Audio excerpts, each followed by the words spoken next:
Hi, I'm Heather Francis. This is Real TV Films. Tonight we are here with Nicholas Giuricich, and we're so excited to be here with you. Tonight you are the director, writer, producer of this amazing film called Spark.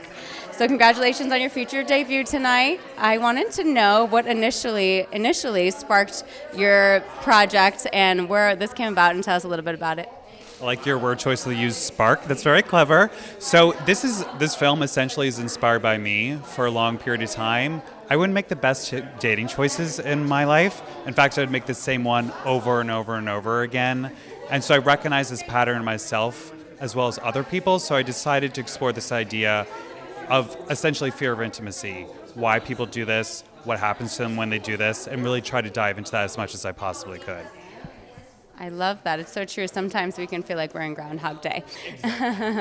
So what type of emotions were running through you while you're filming or while you're writing? Because you're also the writer for this film. So what type of emotions did you pull from? I pulled quite a few emotions. I definitely pulled feelings of excitement when, the idea of meeting someone new that you're really fascinated by and really drawn to. Also heartbreak when something doesn't work out.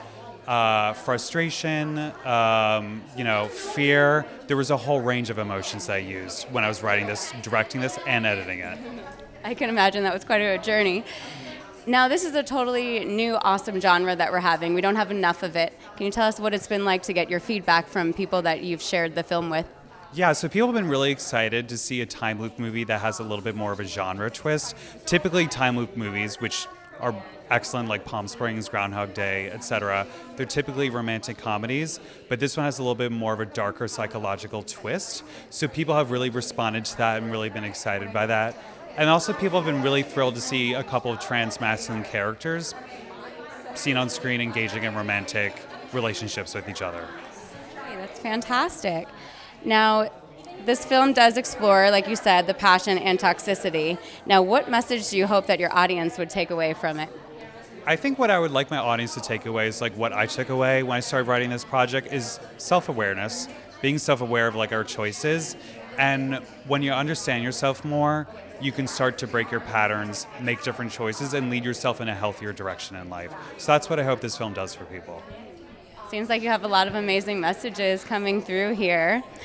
Now, what do you think the biggest challenge was for you in directing something that is so deep and so layered? It requires a lot of vulnerability. You know what I mean? Like, I was very clear with my actors, both like when I was talking to them in the auditions and then also on set, like what inspired this film, what like experiences I've had, like what heartbreaks I've had. And the reason why I had to do that is because we shot this entire feature film in 13 days. But these characters and these actors had to give very grounded, nuanced performances, so it was essential that I created a safe space on set where they could bring those characters to life and go to like dark corners of the characters and expose, their raw human emotion. So you filmed in 13 days. How many days does it take in the time loop? Like how many days does he think that he's going through? Oh my God, I actually don't know that number. I think it's like between 30 and 50 days or something like that. Like I think that's a rough estimate. We see some of those days and some of those days are implied, but this character goes through a journey. Absolutely. Incredible. Is there anything else you would like the audiences to know, or where can we find you guys? Sure, so you can, let me start that over again. You can find us on thefilmspark.com. That has all the information about where you can watch the film. We're going to be streaming or rather video on demand on Apple TV, Amazon, as well as many others starting next Tuesday, June 10th. So that's where you can watch the film. Oh my gosh, big congratulations to you and good luck tonight. We're super excited to see it. Thank you so much. I'm so excited too.